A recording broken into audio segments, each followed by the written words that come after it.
I would like to add to this real quick, Marilyn. I want to hear your thoughts on this. But again, as I'm kind of jumping around and joking about the quote-unquote MGTOW brothers, if you will, and their perspective on things, I actually see it as this, Marilyn. I want to see what you think of this. But unfortunately, if you remember, like maybe the 80s and 90s, there was this sentiment starting to bubble up in the quote-unquote gender war that, again, as I said in the cut myself, it's not as big as we think it is, but it is a thing that is growing and it's affecting the culture in certain ways.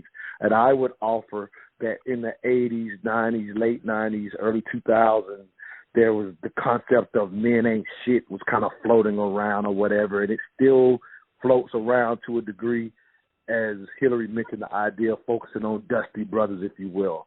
I unfortunately think to get all the way to 2022 and now have a group of men that have labeled themselves in a manner that, in a sense, no black woman is good to be with, I just think it is a unfortunate further decay of us having long gotten away from nuclear families and each generation not having seen examples or really finding ways to divide themselves and not get together, unfortunately, because of examples they never had. So I, unfortunately, as much as I hated that group, saw it as, unfortunately, an extension to what's decaying within the African-American community specifically. Any thoughts on that, Queen?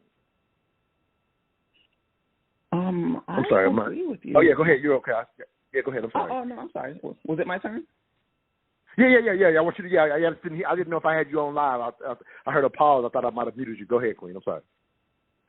No, I had muted myself because I have the baby running around sometimes. But no problem. But yeah, I definitely agree to a great extent to what you said, and also with Oshun's comments in the cut.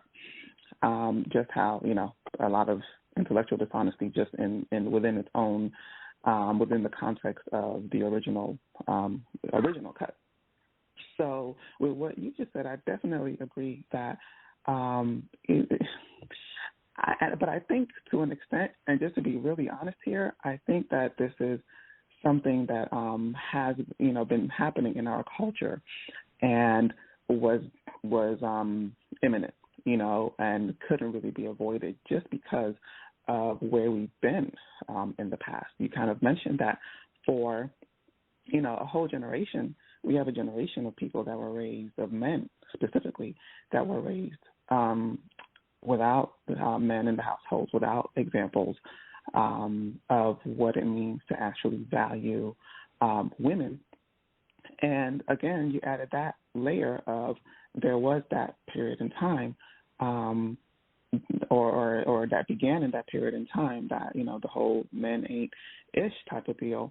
So just imagine not having an actual male or man, I should say, or example in the household, and then also being imbued in a culture that is telling you that you ain't ish. And so that I can imagine how that might create a lot of anger, and it's kind of bubbling up to the surface now with the generation that was created, and the type of men that were created then.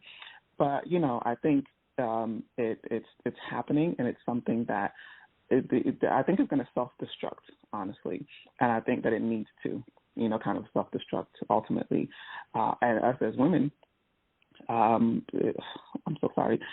She made a great point when she said that you can't really be worried about it. You can't be worried about what a lot of these manosphere and what you said, the men going their own way, are doing, because it really has nothing to do with you, and they're not going their own way because, they had another option.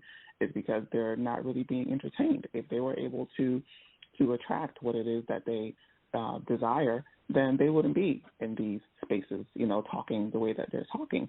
So it's really a sad thing to see, because a lot of them, honestly, I think if they had any kind of real, love and nurturing in their lives, or access to know how to change their circumstances, or not access, but empowerment to know how to change their circumstances, and in a productive way, I think they will be doing that. So it's disappointing, but I think ultimately that that sect of our culture is very self-destructive inherently, and they're going to kind of ultimately meet their fate.